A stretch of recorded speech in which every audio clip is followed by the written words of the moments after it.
Ukraine पर हर दिन हर घंटे कहानी बदल रही है। एक दिन पहले लग रहा था कि युद्ध टल जाएगा, लेकिन आज ऐसा लग रहा है कि क्या रूस और यूक्रेन का तनाव विश्व युद्ध में बदलेगा। ऐसा इसलिए लग रहा है क्योंकि अब इस तनाव में चीन की एंट्री हो गई है और भारत ने भी अपना रुख साफ किया है। अब सवाल है कि चीन के राष्ट्रपति शी जिनपिंग किसका साथ देंगे, पुतिन का या फिर यूक्रेन के समर्थन में खड़े अमेरिकी राष्ट्रपति जो बाइडेन का। चीन का फैसला क्या है ये आपको बताएंगे, लेकिन उससे पहले देखिए रूस ने 24 घंटे में कैसे यूक्रेन को घेर लिया और किस तरह पिछले 24 घंटे से काला सागर से लेकर बेलारूस तक जंगी जहाज, लड़ाकू विमान और S-400 की गर्जना कुछ और ही कहानी बयां कर रही है।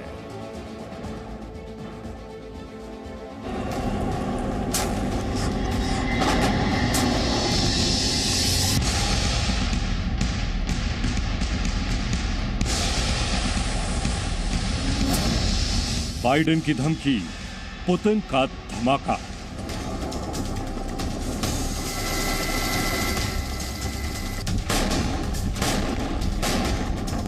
काला सागर में रूस के जंगी जहाज और जहाज से आग उगलते हथियार। यह है पुतिन की नौसेना के शक्ति प्रदर्शन का नया वीडियो। रूस का यह युद्ध अभ्यास यूक्रेन के साउथ बॉर्डर पर हो रहा है।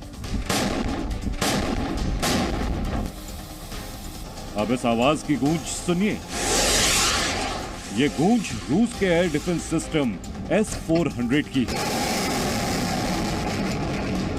जो यूक्रेन, अमेरिका और उसके मददगार देशों को चैन से सोने नहीं देगी। यूक्रेन के साथ अगर युद्ध होता है तो रूस के सैनिक किस तरह S-400 से विरोधी सेना के हमले को नाकाम करेंगे, इसकी तैयारी हो रही है। अमेरिका को भी पता है कि रूस के S-400 की ताकत क्या है। रूस ने S-400 की इन 2 बटालियन को बेलारूस भेजा है, जहां दोनों देशों का संयुक्त युद्धाभ्यास होने जा रहा है। यूक्रेन से जारी तनाव के बीच रूस का सुखोई 35 फाइटर प्लेन भी ड्रिल में हिस्सा लेने के लिए बेलारूस पहुंच चुका है। बेलारूस यूक्रेन की तरह ही रूस का पड़ोसी देश है, लेकिन यूक्रेन की तरह रूस का दुश्मन नहीं, बल्कि दोस्त है। अब रूस ने यूक्रेन को 3 तरफ से घेर लिया है। एक तरफ काला सागर है, जहां रूस की नौसेना दुश्मनों को तबाह करने की तैयारी में जुटी है। दूसरी तरफ बेलारूस बॉर्डर के जरिए, जहां रूस के लड़ाकू विमान और एयर डिफेंस सिस्टम तैनात हैं। वहीं रूस यूक्रेन बॉर्डर पर रशियन आर्मी के 1 लाख से ज्यादा सैनिक डटे हुए हैं। यूक्रेन और रूस के जो रिलेशनशिप है वो काफ़ी ख़राब हो गए हैं और लड़ाई जैसा माहौल पैदा हो गया है और रूस ने यूक्रेन को 3 तरफ से घेर लिया है, क्योंकि यूक्रेन ने एक्साइज के बहाने अपने काफ़ी ट्रुप्स बेलारूस में भेजे हैं जो कि नॉर्थ में है। वहाँ पर S-400 एयर डिफेंस सिस्टम, जो कि सबसे बड़ा अच्छा एयर डिफेंस सिस्टम है, उसको भी लगाया है।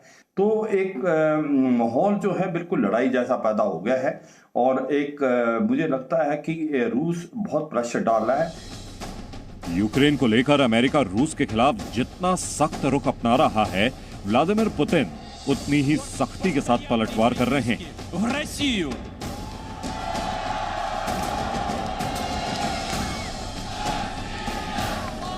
व्हाइट हाउस के मुताबिक अमेरिका के राष्ट्रपति जो बाइडेन ने 27 जनवरी को यूक्रेन के राष्ट्रपति से बात की और उन्हें भरोसा दिलाया कि अमेरिका हर हाल में यूक्रेन का साथ देगा। रूस यूक्रेन पर हमला करता है तो उसे गंभीर परिणाम भुगतने होंगे। खबर यह भी है कि जो बाइडेन ने अमेरिका में मौजूद रूस के 27 राजनयिक को देश छोड़ने को कहा है। सिर्फ यही नहीं, अमेरिकी राष्ट्रपति ने रूस को चेतावनी दी है कि रूस की 85,000 करोड़ रुपए की गैस पाइपलाइन परियोजना को रोक देंगे। रूस की यह परियोजना यूरोप तक प्राकृतिक गैस पहुंचाने की है। जहां तक भारत का सवाल है तो इस पूरे मामले को हमारा देश किस तरह से देख रहा है, ये आप विदेश मंत्रालय के बयान से समझ सकते हैं। We have been closely following the developments relating to Ukraine, including the ongoing high-level discussions between Russia and the US. Our embassy in Kyiv is also monitoring local developments. We call for a peaceful resolution of the situation through sustained diplomatic efforts for long-term peace and stability in the region and beyond.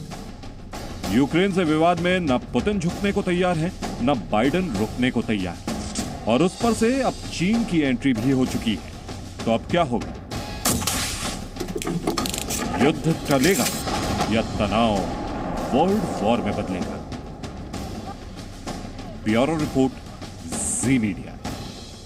Presenting V News app, available on Google Play and App Store. Download it now.